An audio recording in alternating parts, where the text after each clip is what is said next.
There were many paths that led up into those mountains, and many passes over them.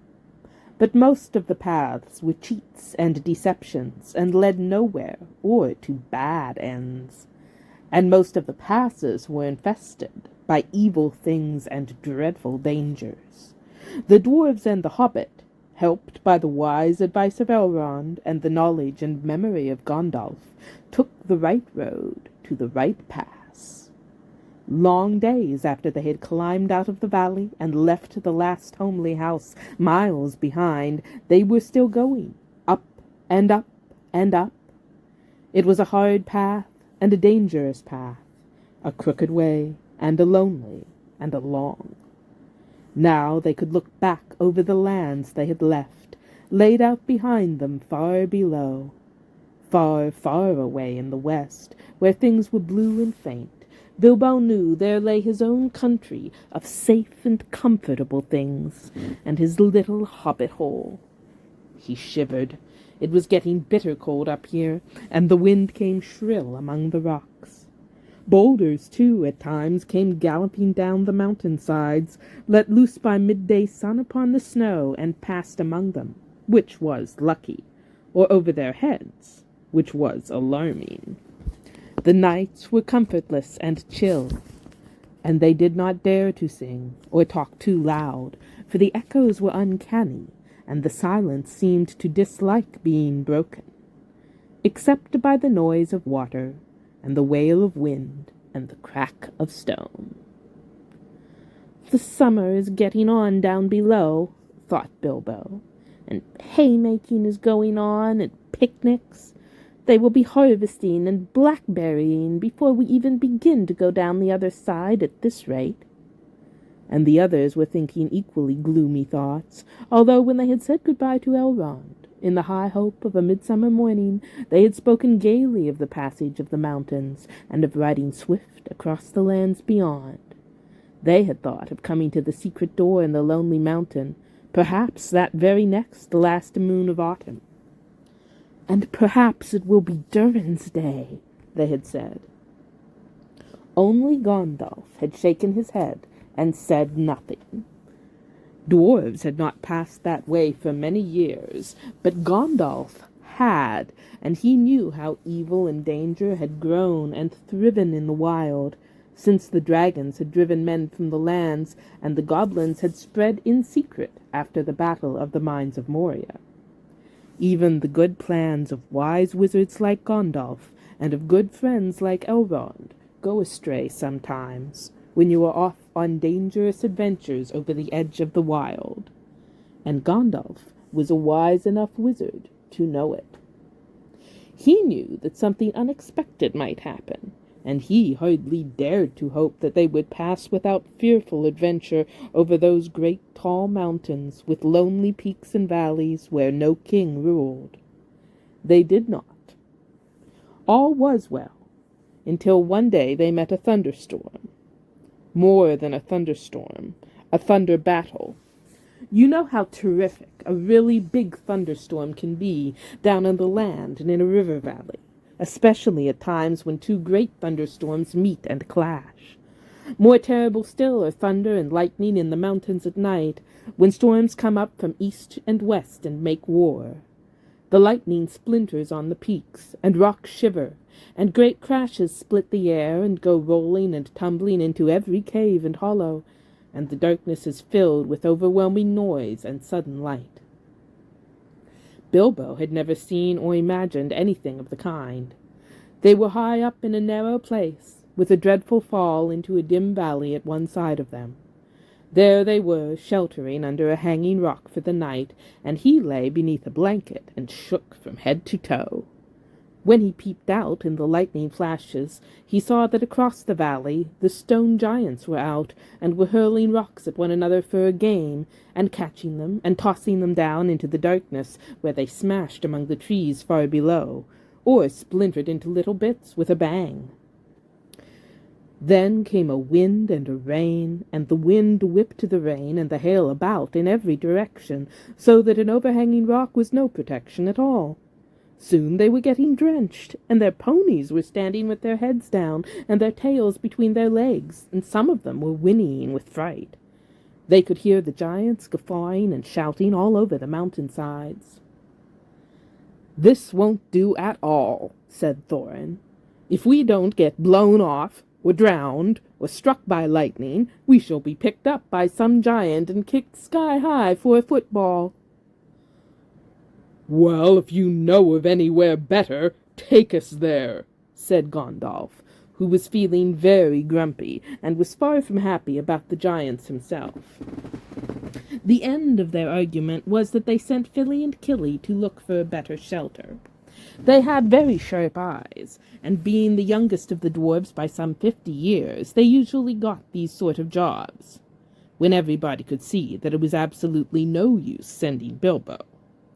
There is nothing like looking if you want to find something. Or so Thorin said to the young dwarves. You certainly usually find something if you look, but it is not always quite the something you were after. So it proved on this occasion. Soon Fili and Kili came crawling back, holding on to the rocks in the wind. "We have found a dry cave," they said, "not far round the next corner, and ponies and all could get inside." "Have you thoroughly explored it?" said the wizard, who knew that caves up in the mountains were seldom unoccupied. "Yes, yes," they said, though everybody knew they could not have been long about it. They had come back too quick. "It isn't all that big, and it does not go far back." That, of course, is the dangerous part about caves. You don't know how far they go back, sometimes, or where a passage behind may lead to, or what is waiting for you inside. But now Fili and Kili's news seemed good enough, so they all got up and prepared to move. The wind was howling and the thunder still growling, and they had a business getting themselves and their ponies along. Still, it was not very far to go, and before long they came to a big rock standing out into the path. If you stepped behind, you found a low arch in the side of the mountain. There was just room to get the ponies through with a squeeze when they had been unpacked and unsaddled. As they passed under the arch, it was good to hear the wind and the rain outside instead of all about them, and to feel safe from the giants and their rocks. But the wizard was taking no risks. He lit up his wand, as he did that day in Bilbo's dining room that seemed so long ago, if you remember. And by its light they explored the cave from end to end. It seemed quite a fair size, but not too large and mysterious. It had a dry floor and some comfortable nooks. At one end there was room for the ponies, and there they stood, mighty glad of the change, steaming and champing in their nosebags. Owen and Glóin wanted to light a fire at the door to dry their clothes, but Gandalf would not hear of it. So they spread out their wet things on the floor and got dry ones out of their bundles.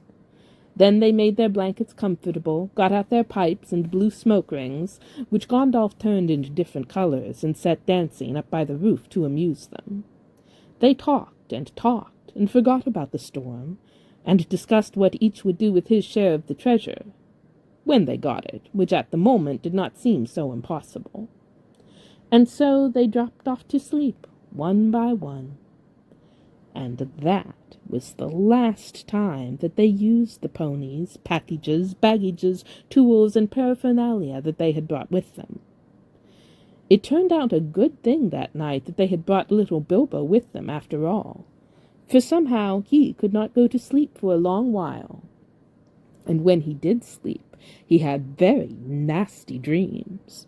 He dreamed that a crack in the wall at the back of the cave got bigger and opened wider and wider, and he was very afraid, but could not call out or do anything but lie and look. Then he dreamed that the floor of the cave was giving way, and he was slipping, beginning to fall down, goodness knows where to. At that he woke with a horrible start, and found that part of his dream was true. A crack had opened at the back of the cave, and was already a wide passage. He was just in time to see the last of the ponies' tails disappearing into it. Of course, he gave a very loud yell, as loud a yell as a hobbit can give, which is surprising for their size. Out jumped the goblins. Big goblins, great, ugly-looking goblins, lots of goblins, before you could say rocks and blocks. There were 6 to each dwarf, at least, and 2 even for Bilbo, and they were all grabbed and carried through the crack before you could say tinder and flint. But not Gandalf. Bilbo's yell had done that much good.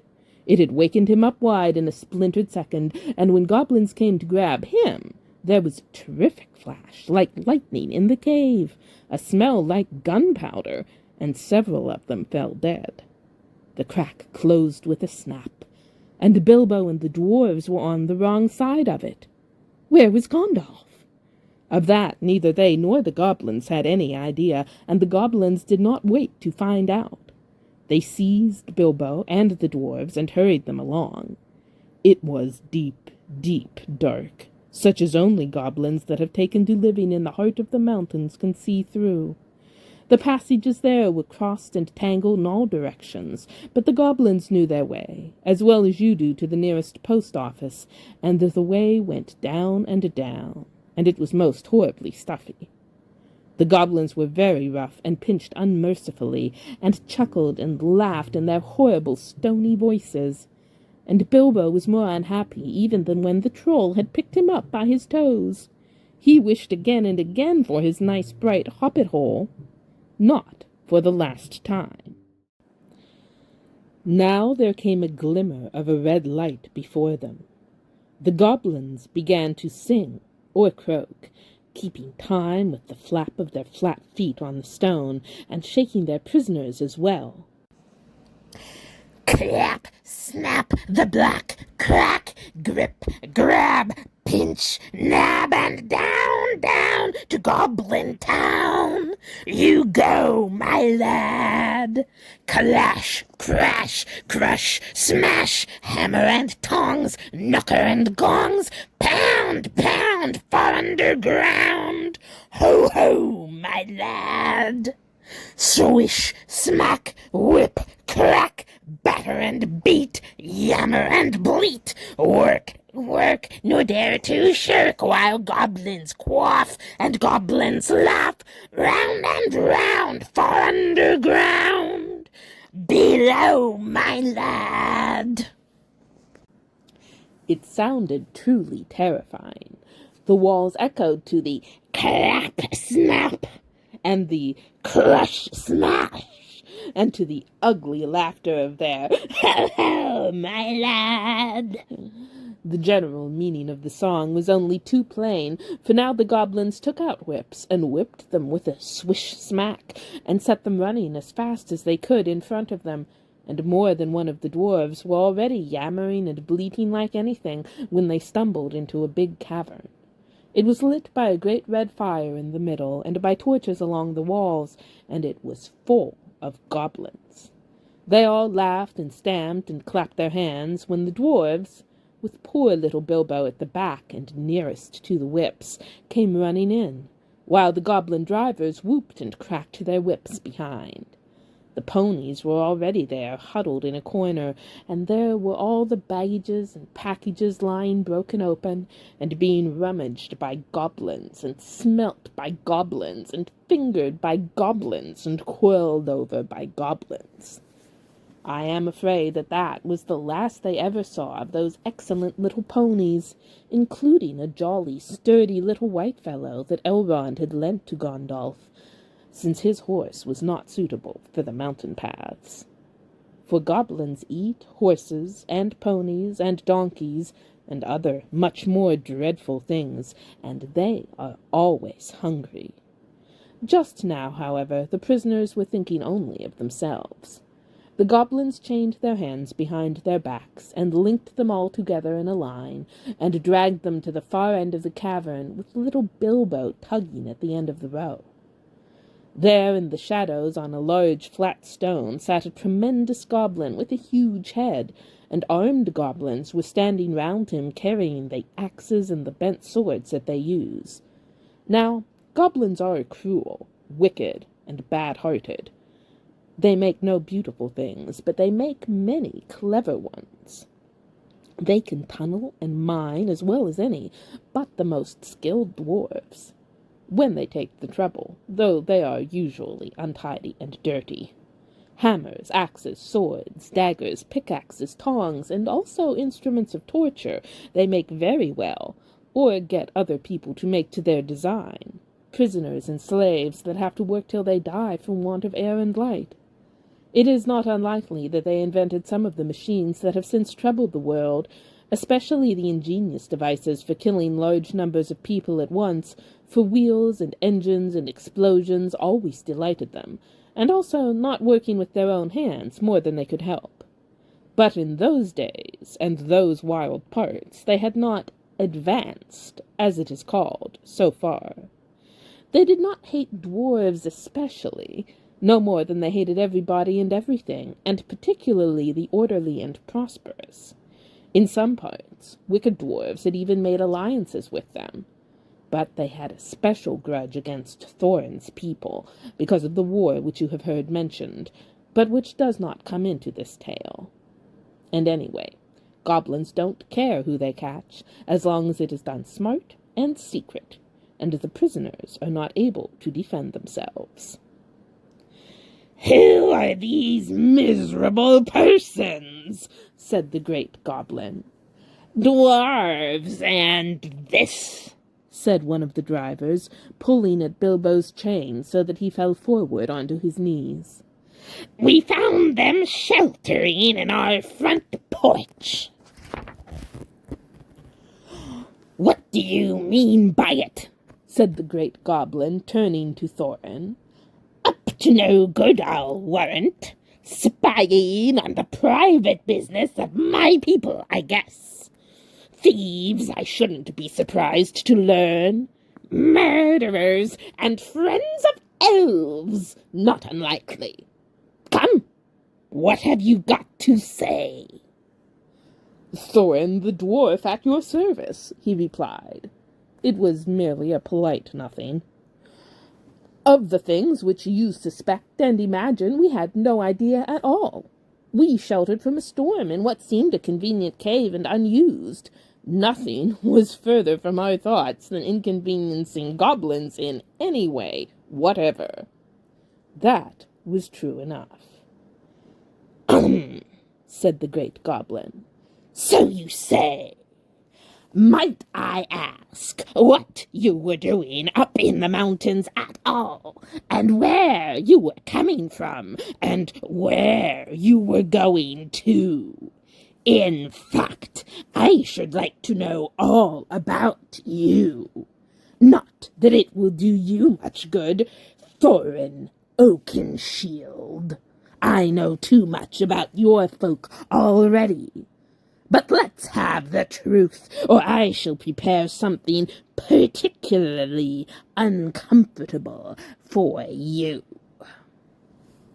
"We were on a journey to visit our relatives, our nephews and nieces, and first, second, and third cousins, and the other descendants of our grandfathers who live on the east side of these truly hospitable mountains," said Thorin, not knowing what to say all at once in a moment, when obviously the exact truth would not do at all.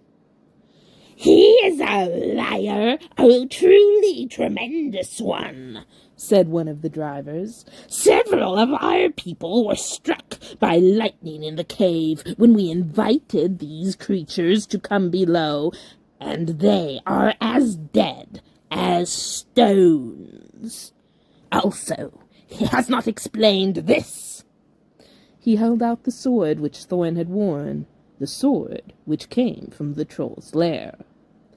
The great goblin gave a truly awful howl of rage when he looked at it, and all his soldiers gnashed their teeth, clashed their shields, and stamped.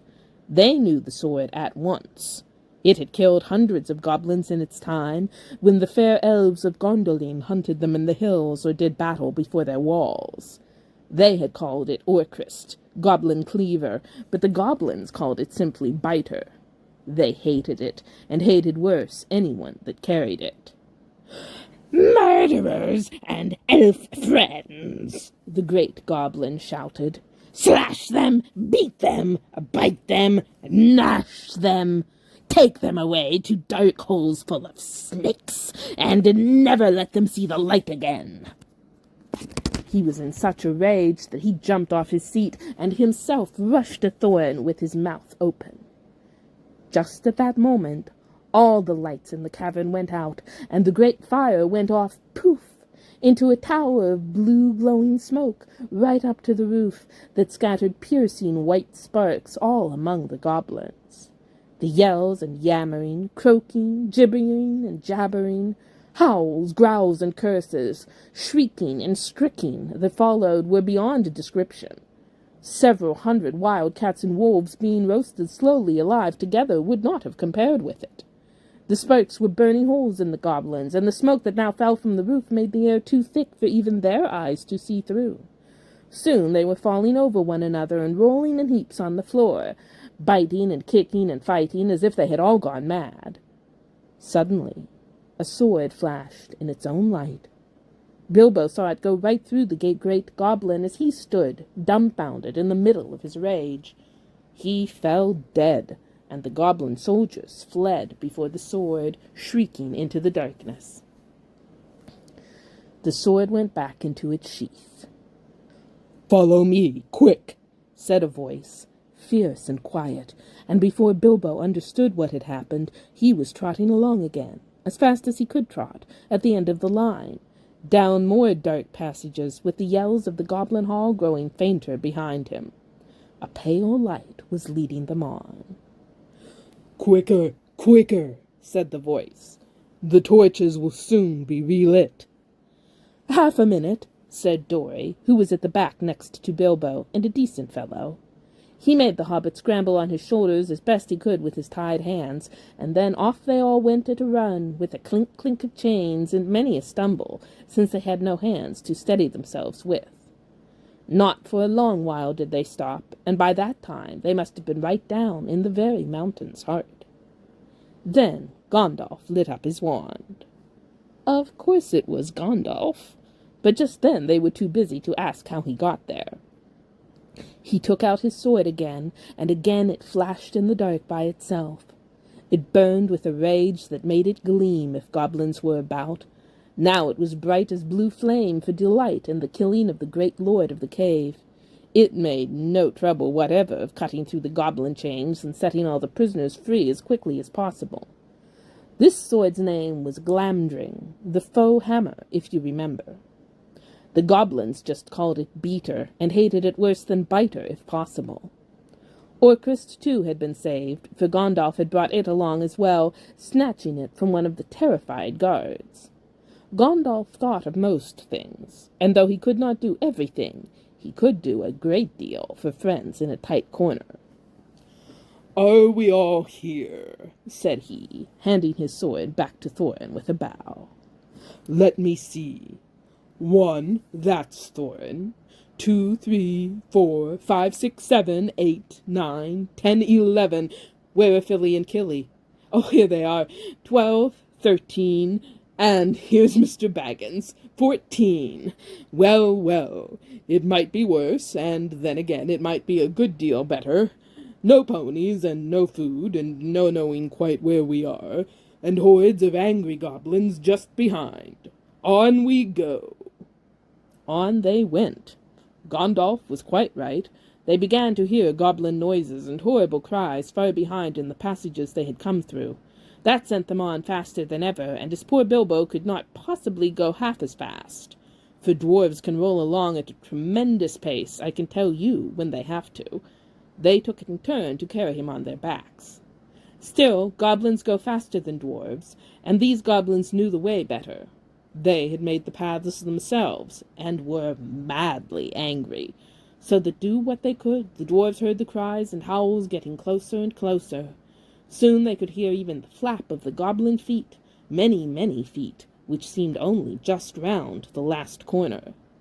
The blink of red torches could be seen behind them in the tunnel they were following, and they were getting deadly tired. Why, oh why, did I ever leave my hobbit hole? Said poor Mr. Baggins, bumping up and down on Bomber's back. Why, oh why, did I ever bring a wretched little hobbit on a treasure hunt? Said poor Bomber, who was fat, and staggered along with the sweat dripping down his nose in his heat and terror. At this point Gondalf fell behind, and Thorin with him. They turned a sharp corner. "About turn," he shouted. "Draw your sword, Thorin." There was nothing else to be done, and the goblins did not like it. They came scurrying round the corner in full cry, and found Goblin Cleaver and Foehammer shining cold and bright right in their astonished eyes. The ones in front dropped their torches and gave one yell before they were killed. The ones behind yelled still more and leaped back, knocking over those that were running after them. "Bite her and beat her!" they shrieked, and soon they were all in confusion, and most of them were hustling back the way they had come. It was quite a long while before any of them dared to turn that corner. By that time the dwarves had gone on again, a long, long way, on into the dark tunnels of the goblins' realm. When the goblins discovered that, they put out their torches, and they slipped on soft shoes, and they chose out their very quickest runners with the sharpest ears and eyes. These ran forward, as swift as weasels in the dark, and with hardly any more noise than bats. That is why neither Bilbo nor the dwarves, nor even Gondalf, heard them coming. Nor did they see them. But they were seen by the goblins that ran silently up behind, for Gondalf was letting his wand give out a faint light to help the dwarves as they went along. Quite suddenly, Dori, now at the back again carrying Bilbo, was grabbed from behind in the dark. He shouted and fell, and the hobbit rolled off his shoulders into the blackness, bumped his head on hard rock, and remembered nothing more.